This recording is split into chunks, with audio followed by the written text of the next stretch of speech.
All right, we're also tracking the latest now in the conflict that has been much overshadowed by the wars in Gaza, Lebanon, and Ukraine. So we're talking about now the 13-year civil war in Syria.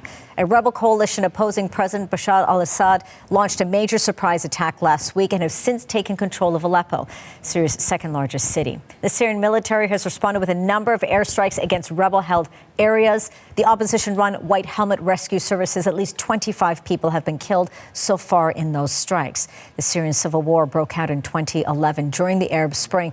A wide coalition of opposition forces, which at times included terrorist groups, have been trying to overthrow Assad ever since. And I want to bring in CBC's Margaret Evans. She is in Beirut for us, following this story for us. Margaret, good to see you. So talk to us a bit more now. As we said, we put a lot of our emphasis, or had been putting a lot of our emphasis on what was going on in Gaza and in Ukraine. But the significance here of what we're seeing and the timing of this insurgency, given, of course, the recent events in the region, what can you tell us?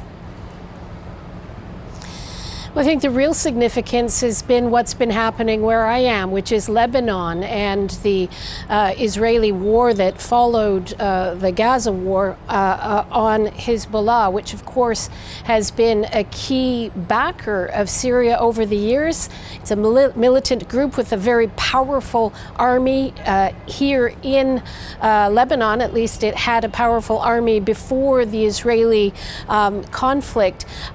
It certainly was a surprise to Syrian government forces, the speed with which these opposition groups took Aleppo.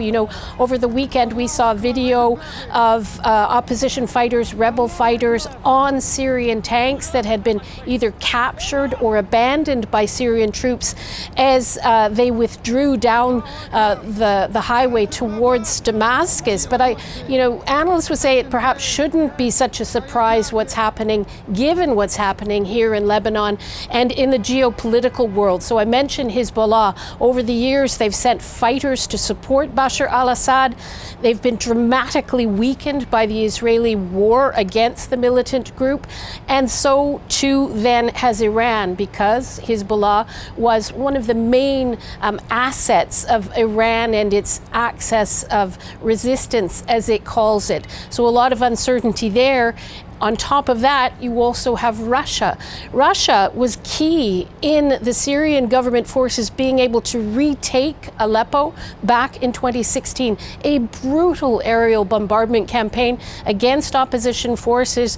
Many civilian casualties in that effort. You have to remember that during this conflict, the Syrian war, 500,000 Syrians have been killed. So clearly, analysts in the region say what's happening is you see the opposition forces try to take advantage of this weakening of the al-Assad regime.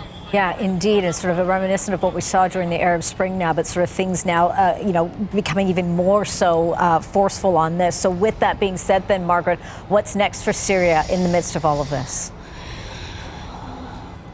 Well, I wouldn't write off Damascus at this stage by any means. This is still a very fluid situation. You have seen Iran come out saying we will continue to support Syria. There are Iranian militias in Syria. We've heard about Iran-backed militias from Iraq also moving into play, and Russia has said it will continue to support. But as you say, you now have a lot more movement. It's impacting, as people on the ground will tell you, civilians. You have Syria divided basically in three. There's government-controlled territory, there are opposition-controlled territory, and there's Kurdish-controlled territory in the southeast as well. You've got people who've been expelled from Aleppo in the past, now wanting to go to regain, to reclaim their houses that they've been forced out of all these years.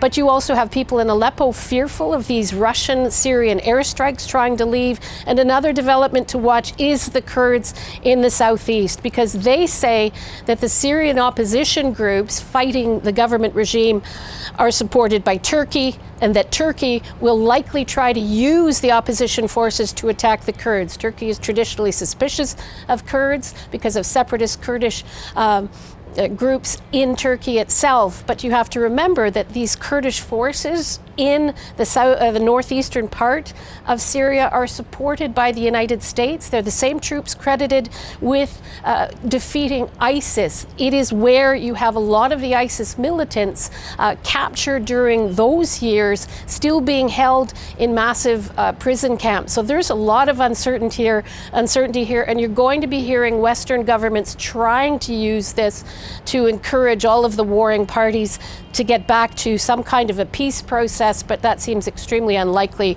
at this moment in time. Margaret, thank you so much for this. CBC's Margaret Evans for us in Beirut.